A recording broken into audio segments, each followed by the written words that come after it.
The Barmecide Feast. There was once a rich old man who was called the Barmecide. He lived in a beautiful palace in the midst of flowery gardens. He had everything that heart could wish. In the same land there was a poor man whose name was Shakabak. His clothing was rags, and his food was the scraps which other people had thrown away. But he had a little light heart, and was as happy as a king. Once, when Shakabak had not had anything to eat for a long time, he thought that he would go and ask the Barmecide to help him.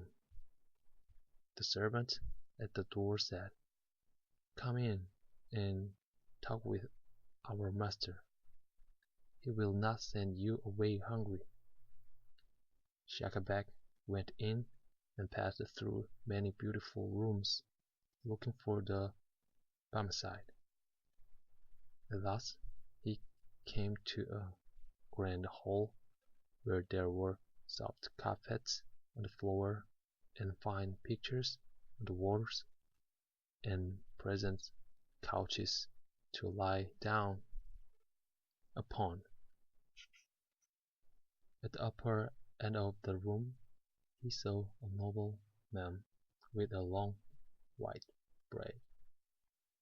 It was a Barmecide, and poor Shakabak bowed low before him, as was the custom in that country.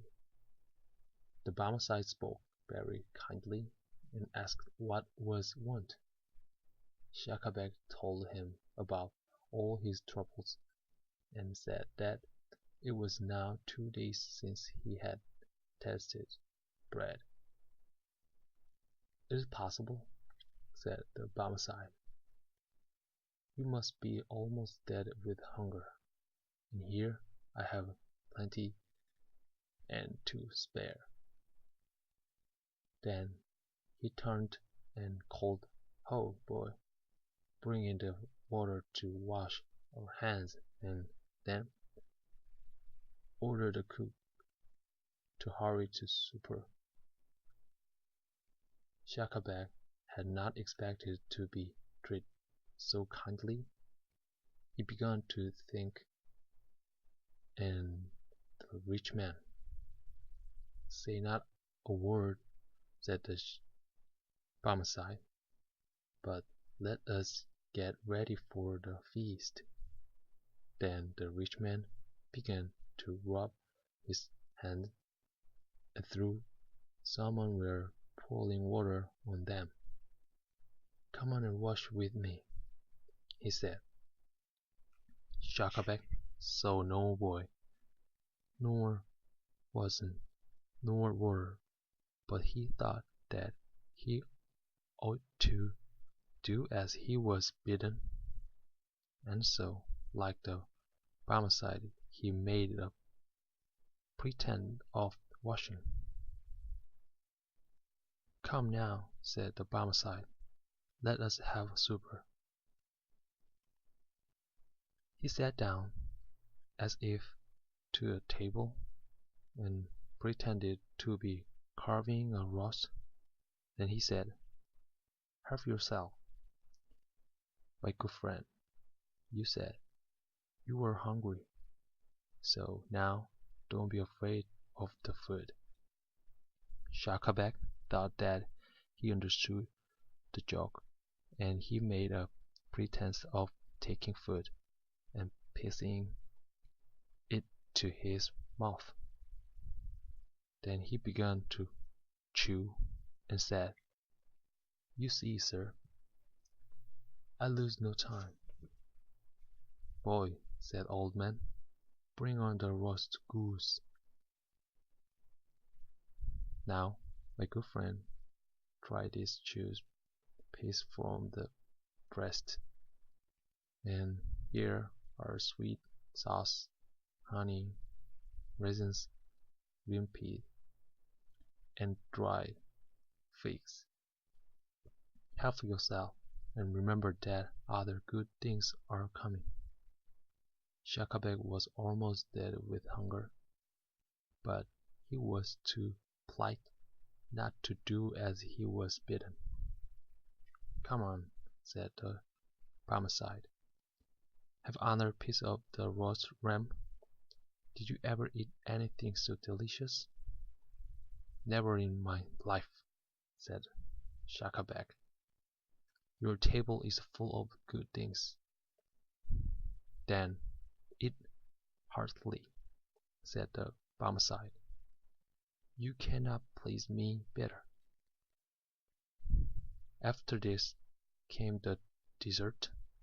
The Barmecide spoke of sweetmeats and fruit, and Schacabac made believe that he was eating them.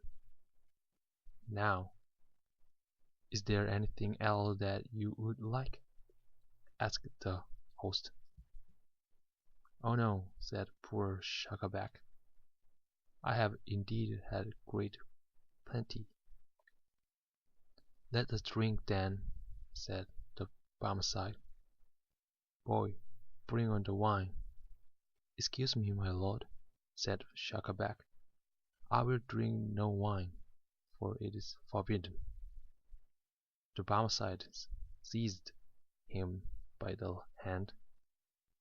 "I have long wished to find a man like you," he said, "but come now, we will sup in earnest." He clapped his hand. Servant came, and he ordered supper. Soon they sat down to a table loaded with the very dishes of which they had pretended to eat. Poor Schacabac had never had so good a meal in all his life. When they had finished, and the table had been cleared away, the Barmecide said, "I have found you to be a man of good understanding. Your wits are quick, and you are ready always to make the best of everything.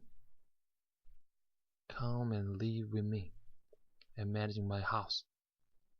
And so Schacabac lived with the Barmecide many years, and never again knew what it was to be hungry.